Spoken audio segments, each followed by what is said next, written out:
নমস্কাৰ আমাৰ যি শিক্ষক বদলীকৰণ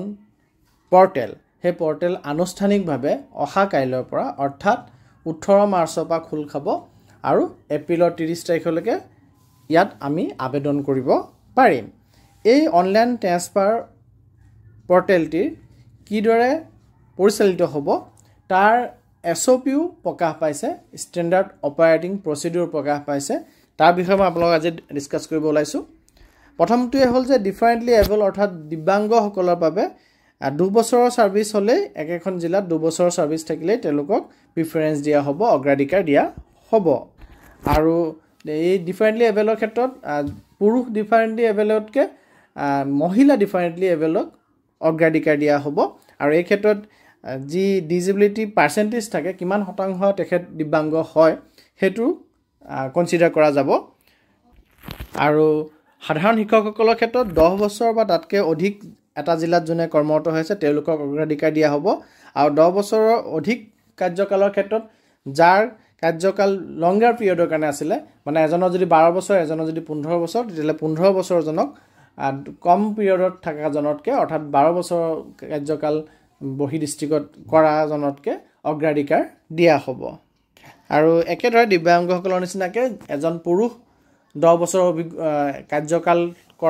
পাৰ কৰা আৰু এজন মহিলা 10 বছৰ কাৰ্যকাল পাৰ কৰা দুজনৰ মাজত মহিলা গৰাকীক অগ্ৰাধিকাৰ দিয়া হ'ব আৰু যিসকল মহিলা শিক্ষক শিক্ষয়িত্ৰী যদি তেওঁলোক বিধৱা হয় তে বিধৱা গৰাকীক অগ্ৰাধিকাৰ দিয়া হ'ব বাকি সকলৰ তুলনাত আৰু পুৰুষ শিক্ষকৰ তুলনাত মহিলা হেসকল শিক্ষকক অগ্ৰাধিকাৰ দিয়া হ'ব যিসকলে ক্ৰিটিকেল ডিজিজত সাফাৰ কৰি আছে আৰু কোনোবা মহিলাৰ যদি সন্তান গিৰিয়েক বা অভিভাৱক নহয় পেৰেন্টস আৰু ইনলস যদি কোনোবা ক্ৰিটিকেল ডিজিজত ভুগি আছে তেতিয়াহলে সেই মহিলা শিক্ষক গৰাকীক পুৰুষ শিক্ষকৰ তুলনাত অগ্ৰাধিকাৰ দিয়া হ'ব আৰু পুৰুষ শিক্ষকৰ তুলনাত মহিলাক অগ্ৰাধিকাৰ এই ক্ষেত্ৰতো দিয়া হ'ব যিসকলে ৰিমোট এৰিয়া স্কুলত কাম কৰি আছে দূৰৱৰ্তী স্কুলবিলাকত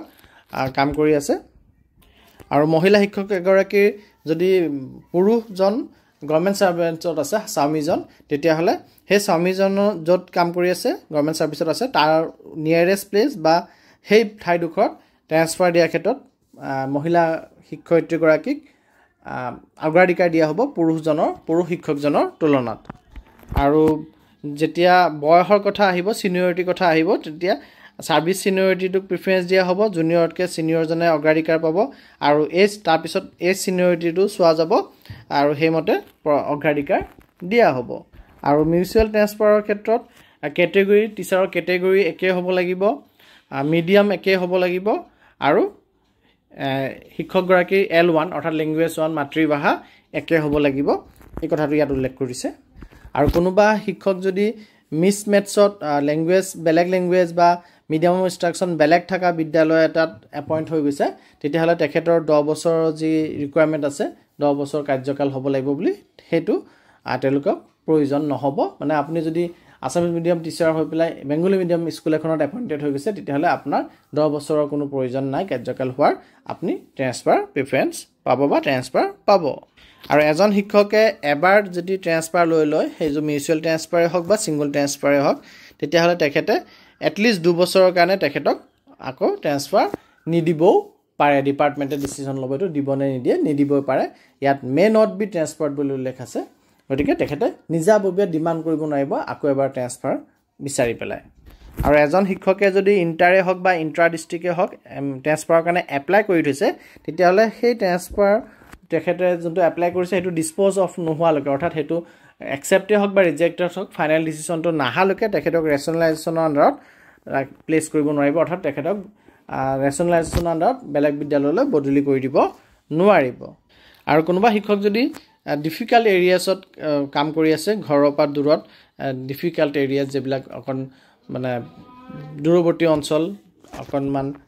কঠিন অঞ্চল হৈ থাকে তেনে ধৰণৰ বিদ্যালয়ত যদি কাম কৰি আছে 10 বছৰ যদি কৰাও না তাতকে কম সময় কৰি আছে তেতিয়াহলে ইন্ট্ৰা ডিস্ট্ৰিক্ট ট্ৰান্সফাৰৰ ক্ষেত্ৰত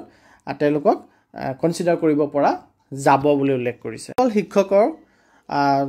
তেওঁলোকৰ সন্তানে হওক বা তেওঁলোকৰ পতি বা পত্নী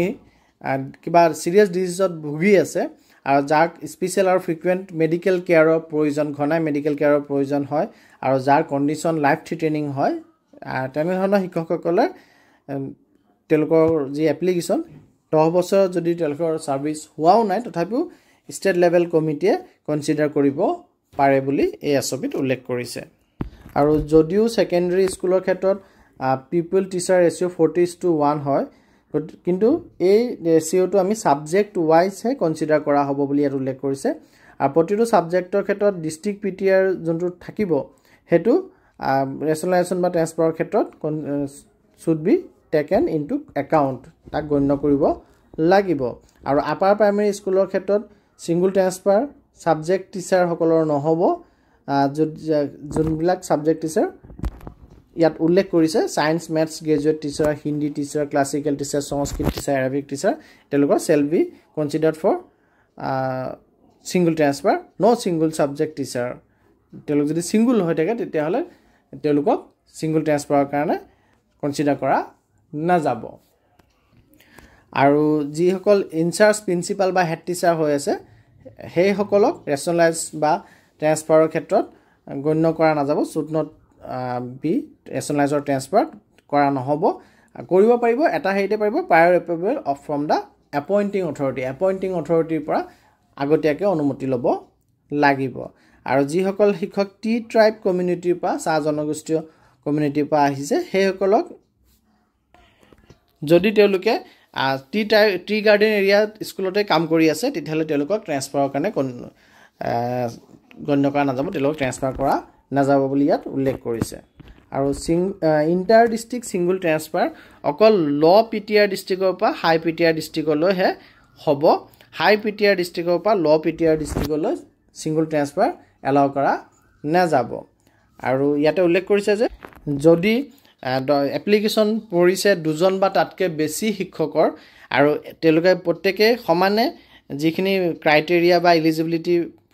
ৰাখিছে সেই গোটেইখিনি ফুলফিল কৰি আছে তেওঁলোকৰ সমান পোৱা যায় দুজন বা তিনিজন বা তাতকৈ বেছি জনৰ মাজত তেতিয়া হলে তেওঁলোকৰ মাজত লটাৰী ব্যৱস্থা কৰা যাব আৰু সেই লটাৰী তেওঁলোকৰ সন্মুখত কৰা হ'ব সেই সন্মুখৰটো ভাৰ্চুৱেলিও সন্মুখত হ'ব পাৰে বা ফিজিক্যাল মোডতো সন্মুখত হ'ব পাৰে কিন্তু তেওঁলোকৰ উপস্থিতিত